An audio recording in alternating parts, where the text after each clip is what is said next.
Matthew 14. At that time, Herod the Tetrarch heard the reports about Jesus, and he said to his attendants, "This is John the Baptist. He has risen from the dead. That is why miraculous powers are at work in him." Now Herod had arrested John and bound him and put him in prison because of Herodias, his brother Philip's wife. For John had been saying to him, "It is not lawful for you to have her." Herod wanted to kill John, but he was afraid of the people because they considered John a prophet. On Herod's birthday, the daughter of Herodias danced for the guests and pleased Herod so much that he promised with an oath to give her whatever she asked. Prompted by her mother, she said, "Give me here on a platter the head of John the Baptist."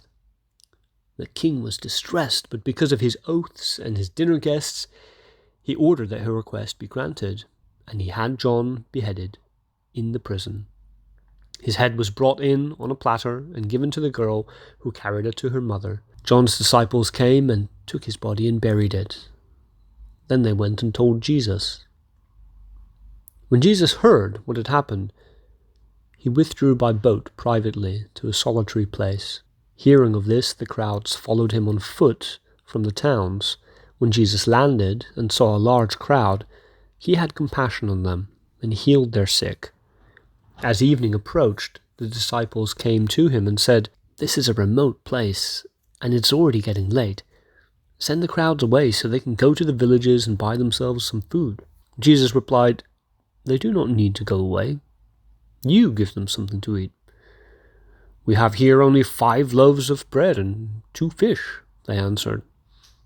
"Bring them here to me," he said, and he directed the people to sit down on the grass. Taking the 5 loaves and the 2 fish, and looking up to heaven, he gave thanks and broke the loaves. Then he gave them to the disciples, and the disciples gave them to the people. They all ate and were satisfied, and the disciples picked up 12 basketfuls of broken pieces that were left over. The number of those who ate was about 5,000 men, besides women and children. Immediately Jesus made the disciples get into a boat and go on ahead of him to the other side while he dismissed the crowd. After he had dismissed them, he went up on a mountainside by himself to pray. Later that night he was there alone, and the boat was already a considerable distance from land, buffeted by the winds because the wind was against it. Shortly before dawn, Jesus went out to them, walking on the lake. When the disciples saw him walking on the lake, they were terrified.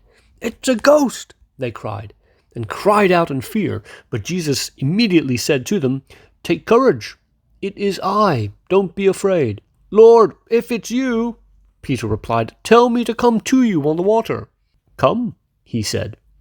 Then Peter got down out of the boat, walked on the water, and came toward Jesus. But when he saw the wind, he was afraid, and beginning to sink, he cried out, "Lord, save me!" Immediately Jesus reached out his hand and caught him. "You of little faith," he said, "why did you doubt?" And when they climbed into the boat, the wind died down.